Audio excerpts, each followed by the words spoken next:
Thank you for visiting our Capacity Building Hub. This is the first video in our three-part series about resource mobilization.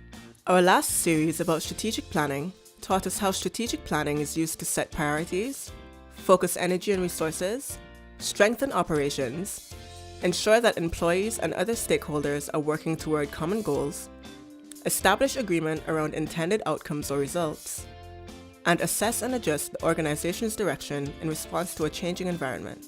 Now, it's time to learn about developing effective strategies. Now, what is a strategy?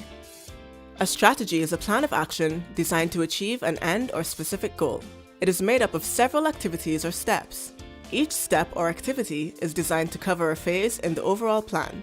The plan has to get the best use of the resources available to take advantage of the opportunities that are presented. It must consider the hurdles that will seek to prevent the achievement of the plan. Like a sailor on the sea, there are times when the wind is in your favor. How to develop strategies. Organize a brainstorming meeting. Review the targets and agents of change. Review your vision, mission, and objectives. Work together to brainstorm the best strategies for your initiative. The fundraising strategy is one of several strategies required for success.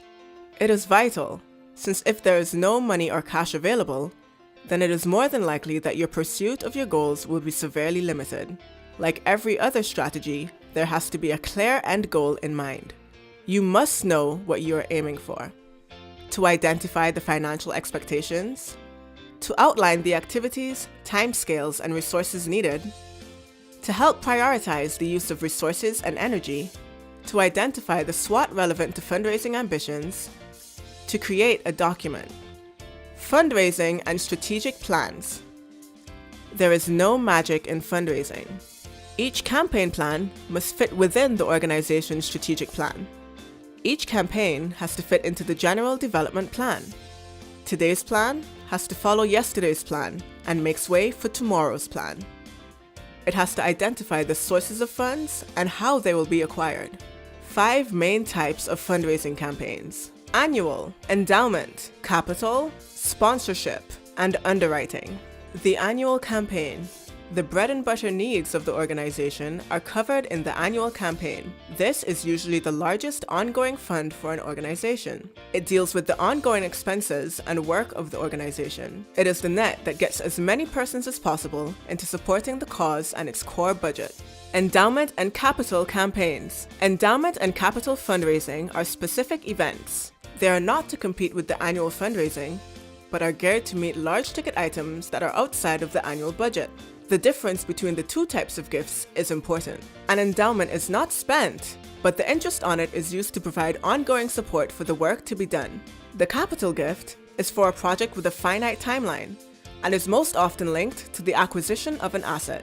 Sponsorship or underwriting campaigns. Funds to pay for projects, programs, events, initiatives, and activities. Can be aimed at corporations, foundations, and individuals.